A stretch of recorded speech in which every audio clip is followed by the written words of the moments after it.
central. Dieu ne se laisse donc pas de pardonner. Il restaure, reconstruit et repositionne la destinée de ceux qui se tournent à lui. La restauration n'est pas un retour au point de départ, mais une élévation vers le plan initial de Dieu, souvent avec une double portion. 1. Fondement biblique. Dieu est le restaurateur des destinées. Texte clé, Joël 2,25. Je vous remplacerai les années qu'ont dévoré la sauterelle. Jérémie 29,11. Car je connais les projets que j'ai formés sur vous. Psaume 138,8. L'Éternel accomplira ce qui me concerne. Amos 9,11. En ce jour-là, je relèverai la tente de David qui est tombée. Exégèse essentielle. Le verbe hébreu shalom, restaurer, rendre complet, implique réparer plus compenser, amener à la plénitude. Dans Joël 2, la restauration vient après la repentance, mais elle dépasse ce qui a été perdu. Amos 9,11 montre que Dieu rebâtit ce qui est ruiné, mais aussi élargit, verset 12-15. Vérité prophétique, Dieu ne restaure jamais à l'identique, il restaure en multipliant. La restauration divine est créatrice, accélérée et stratégique. 2. Dieu restaure la destinée. 1. Dieu restaure en révélant la vraie identité. Exemple biblique, Gédéon, Juge 6, il se voit comme le plus petit, Dieu le voit comme vaillant héros. La restauration commence par une parole prophétique qui renomme. Application, Dieu restaure ta destinée en brisant les étiquettes, les mensonges, les limitations. La restauration commence quand tu entends ce que Dieu dit de toi, pas ce que la vie t'a fait. 2. Dieu restaure en guérissant les blessures du passé. Exemple, Joseph, Genèse 37-50, trahi, vendu, oublié. Dieu transforme la douleur en plateforme de destinée. Joseph vis-à-vis une idée de me faire du mal. Dieu l'a changé en bien. Illustration comme un potier qui récupère un vase brisé, Dieu ne gêne pas les morceaux, il les réassemble pour créer une œuvre plus précieuse qu'avant. Application, Dieu ne restaure pas en effaçant ton passé, mais en le rachetant. Les cicatrices deviennent des témoignages. 3. Dieu restaure en redonnant des opportunités. Exemple, Jonas, il fuit. Dieu lui dit, la parole de l'Éternel fut adressée à Jonas une seconde fois. Vérité prophétique, Dieu est le Dieu de la deuxième chance, de la troisième chance et même de la millième chance. Application, ce que tu as perdu par erreur, Dieu peut le réintroduire par grâce. La restauration inclut des portes que tu n'avais jamais pu ouvrir toi-même. 4. Restaure en repositionnant. Exemple Ruth, veuve, étrangère, sans avenir, Dieu la repositionne dans le champ de Boal, elle devient ancêtre du Messie. Illustration, Dieu ne restaure pas seulement ton cœur.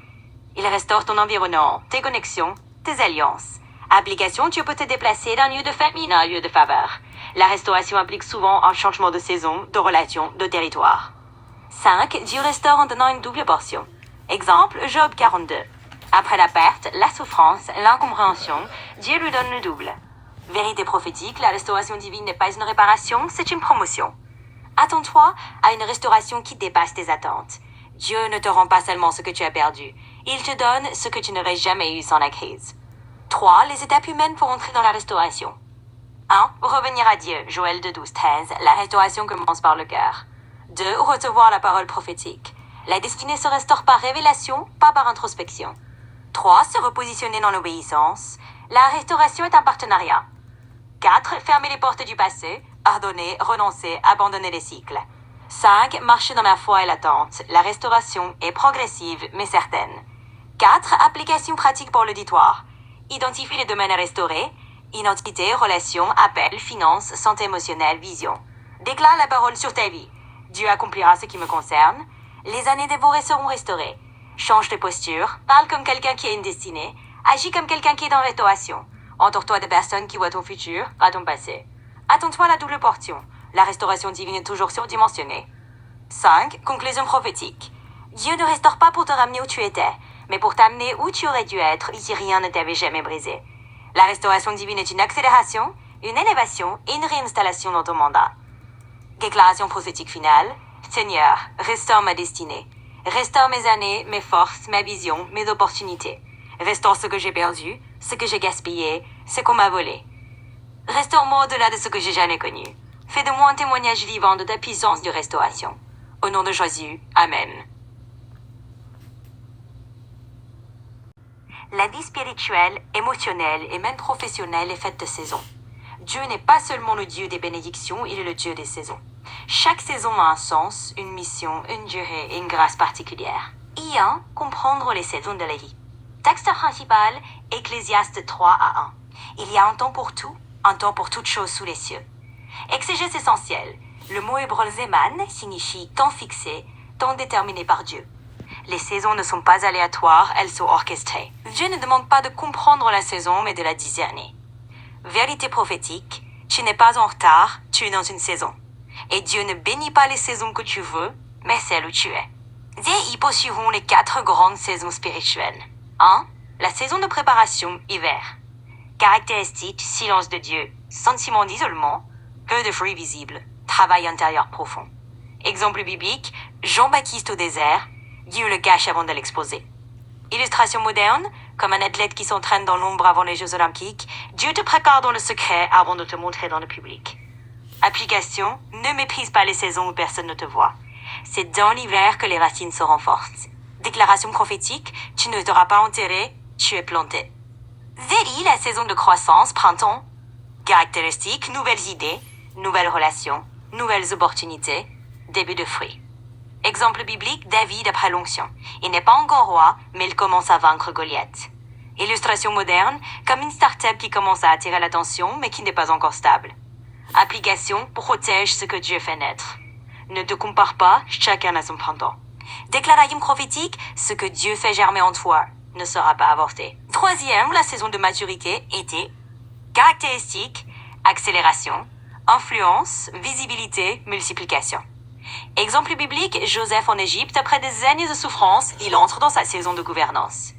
Illustration Monchang comme un arbre fruitier en été. Il attire, il nourrit, mais il doit aussi supporter le poids de ses fruits. Application, l'été demande de la gestion, pas tellement de la célébration. Ce que Dieu te donne, protège-le. Déclaration prophétique, tu entreras dans une saison où tout ce que tu touches prospérera. Encore, 4e, la saison de transition, automne. Caractéristiques, changement, déplacement, fin de cycle, redirection divine. Exemple biblique, Abraham. Dieu le dit, quitte ton pays. Illustration moderne, comme un employé qui sent que son temps dans une entreprise touche à sa fin, même si tout semble encore stable. Application, ne t'accroche pas à ce que Dieu est en train de fermer. Et l'automne n'est pas une perte, c'est une préparation. Déclaration prophétique, Dieu te déplace pour te développer. Encore, 3e, comment discerner ta saison? 1. Par la parole, la Bible révèle les cycles de Dieu. Pour le Saint-Esprit, il te donne la paix ou l'inconfort selon la saison. 1. Par les circonstances, Dieu parle aussi quand les portes qu'il ouvre ou ferme. 4. Par les fruits, chaque saison produit un type de fruit différent. N5. Par les relations, Dieu envoie des personnes spécifiques selon mes saisons. Encore, 20e, comment garder chaque saison?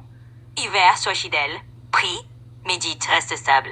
Printemps, sois prudent, protège ce qui naît. Été, sois humble. La bénédiction attire les attaques. Automne, sois flexible. Ne résiste pas au changement. 20e, illustration moderne supplémentaire. PI, illustration et mise à jour d'un téléphone.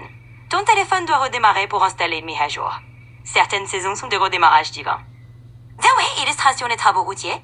Quand une route est en travaux, la circulation ralentit. Mais après, elle devient plus fluide. Dieu ralentit parfois pour reconstruire. 20e, illustration, les saisons météorologiques.